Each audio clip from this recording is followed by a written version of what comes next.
outspoken Republican who has been against shutting down the government is New York Congressman Peter King. Representative King sits on the Homeland Security Committee, and he's joining me now from Long Island, New York. Mr. Congressman, good to see you. So earlier in the week, you were against the proposal that avoids a government shutdown while defunding the president's health care reform. Let's listen to what you told our Dana Bash on Capitol Hill. We can't let the government shut down. We can't be kamikazes, and we can't be General Custer. But then, Congressman, yesterday you voted for the measure, and you even compared that measure to that suicide mission. So why did you ultimately vote for it? Because it was the only way to keep the process going. Ted Cruz and others in the Senate had said if we sent this over to them, that it would be successful in the Senate. I know it's not going to be, but otherwise we never would have gotten anything out of the House. And now it goes to the Senate.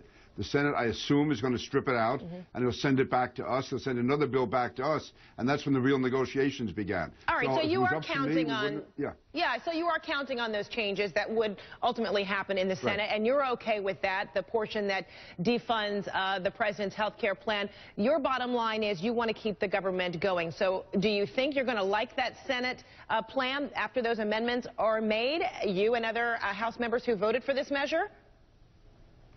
I would hope so. I would hope that the Senate, even if some Republicans are not being responsible, that the Senate will be responsible, that they will send us a bill which does keep the government open through December 15th, but also has some reasonable cuts in it, ones that we can both agree on.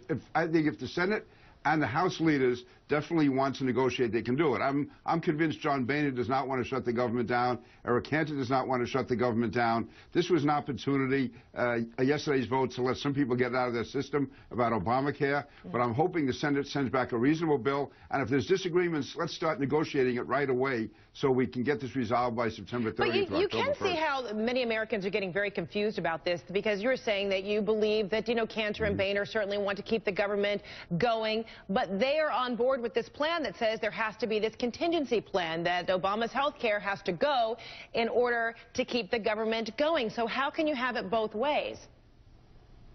Yeah, that's the situation people like Ted Cruz have put us in. They have gone around all summer somehow convincing grassroots Republicans that we could just defund Obamacare, send it to the Senate, and it's going to be done. If yesterday's bill was not sent over to the Senate, I know this sounds confusing, there's no way anything would have moved forward. I'm hoping now that it's in the Senate, we can have real negotiations begin. The Senate will send something back to us that's reasonable, and whatever differences there are can be worked out by October 1st. This is not the way to run a government. It's not the way it should be done. It's trying to make the best of a very bad situation that's been created by people like Ted Cruz and Mike Lee. Well, you've called a fraud. You've called Ted Cruz a fraud, yet he seems to be, getting a lot of support if Boehner and Cantor are on board with his plan. And then you keep using the word reasonable, too, and that's where I guess it seems difficult to discern whose idea is reasonable.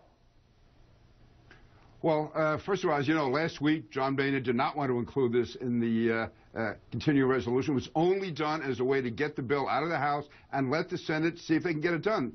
Ted Cruz had told us if we send it to the Senate, it'll get done. So now it'll go to the Senate. We'll see it cannot be done. It'll show that he was being fraudulent all summer when he was peddling the false story that somehow this can be resolved in the Senate and we can get back and get down to real serious business. Again, this is not the way it should have been done. It's the situation that the House was put in, and I went along with it yesterday for the purpose of moving the process forward and hopefully exposing these small group of Republican senators who are holding the entire Congress hostage. Okay, so before I let you go, Congressman King, you feel pretty confident that the government will continue to keep operating after October 1, that a deal can be reached? I believe so. I know a solid majority of House Republicans do not want the House to shut down in any way, and we will do whatever we can. Whatever has to be done, we'll see. But I am confident that the House will not shut down, and if it does, then it's a real black eye for all of us. All right, Congressman Peter King, thanks so much for your time this Saturday. Appreciate it. Thank you.